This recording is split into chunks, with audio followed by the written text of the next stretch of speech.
திரு Armstrong அவர்கள் இறப்பதற்கு முன்னாடி வரை பொதுமக்களாகிய நமக்கு அவரை பற்றி அவ்வளவா தெரியாமல் இருந்தது. ஆனால் இறந்ததுக்கு பார்த்திங்கன்னா அவர் பெரிய மாநில கட்சி தலைவர் மாயாவதி அவங்கள வந்து பார்த்துருக்காங்க. பகுஜன் சமாஜ்வாதி கட்சின்றது ஒன்று தமிழ்நாட்டில் இருக்குது அப்படின்ட்டு தெரிஞ்சுது. அது மாத்திரம் இல்லை, அவருடைய ஃபுட்டேஜெல்லாம் நிறைய வந்திருக்கு. அவர் மீட்டிங்கில் கலந்தது, அவர் போய் சாப்பிட்டது, பேசுனது, நிறைய கிளிப்ஸ் வருது. ஆனால் எல்லாமே கிளியராக பேசியிருக்காரு. எல்லார் பற்றியும் பேசியிருக்காரு. எதிர்கட்சி, அதாவது பாட்டாளி மக்கள் கட்சி, பிஜேபி, திராவிட கட்சிகள், எடப்பாடி, சொல்லப்போனால் விஜய் கட்சி தொடர்ந்ததை பற்றி கூட பேசியிருக்காரு. ரொம்ப கிளியராக பேசியிருக்காரு. அவருடைய பேச்சு ரொம்ப தெளிவாகவும் அழகாக இருக்குது. யாரையும் காயப்படுத்தாமல் நல்லா பொறுமையாக பாசிட்டிவாக பேசியிருக்காரு.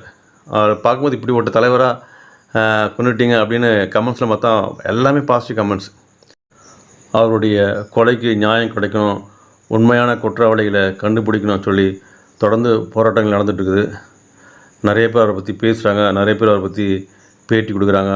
மாணவர்கள், அவரால் பயனடைஞ்சவங்களாம் நிறைய பேர் இன்டர்வியூ கொடுக்குறாங்க. முக்கியமாக அவர் டாக்டர் அம்பேத்கருடைய இன்ஸ்பிரேஷனில் நிறைய விஷயங்கள் பேசியிருக்கிறாரு. அதன்படி நடக்கும் செஞ்சுருக்காரு. அவர் புத்த மதத்துக்கு மாறி புத்த மதத்தின்படி அவர் திருமணம் பண்ணியிருக்காரு. அவருடைய பேச்சு எல்லாம் பார்த்திங்கன்னா அம்பேத்கர் கொடுத்த சட்ட சுதந்திரத்தை நம்மெல்லாம் பெற்று அனுபவிக்கணும், அதை பற்றி நிறையா தெரிஞ்சுக்கணும், அதை பற்றி விழிப்படையணும்னு சொல்லி அந்த விழிப்புணர்வு பிரச்சாரத்தை நிறையா பண்ணியிருக்காரு.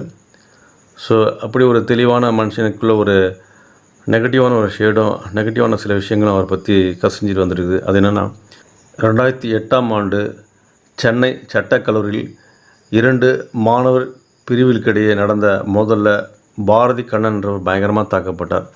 அது எல்லாருமே நம்ம டிவியில் பார்த்தோம். அந்த நாளில் கலைஞர் ஆட்சி எல்லாருடைய டிவிலையும் ஒளிபரப்பாகவே மக்கள் மனதை உருக்கிச்சு. அந்தளவுக்கு ஒரு பையன் நிறைய மாணவர்களால் தாக்கப்பட்ட நிகழ்ச்சி. அந்த ஒரு சம்பவத்தில் கூட ஆம்ஸ்ட்ராங்குடைய பேர் அடிபட்டு, அது மட்டும் இல்லை அவர் கைது செய்யப்பட்டும் பின்னர் விடுதலையாக்கப்பட்டதாக செய்தி. அந்த 2008 சட்டக்கல்லூரி பிரச்சனையிலிருந்து தற்போது ஆற்காடு சுரேஷ் கொல்லப்பட்டது வரைக்கும் அவருடைய பேர் அடிபட்டுட்டு வருது. இப்போது இவருடைய கொலையிலும் நிறைய மர்மங்களும் நிறைய பேர் இன்வால்வ் ஆனதாக தினம் ஒரு செய்தி வருது. விசாரணை எப்படி முடியும், இதனுடைய உண்மையான காரணங்கள் என்ன, அவருடைய செய்த நல்லது கெட்டதெல்லாம் வந்துகிட்டே இருக்குது.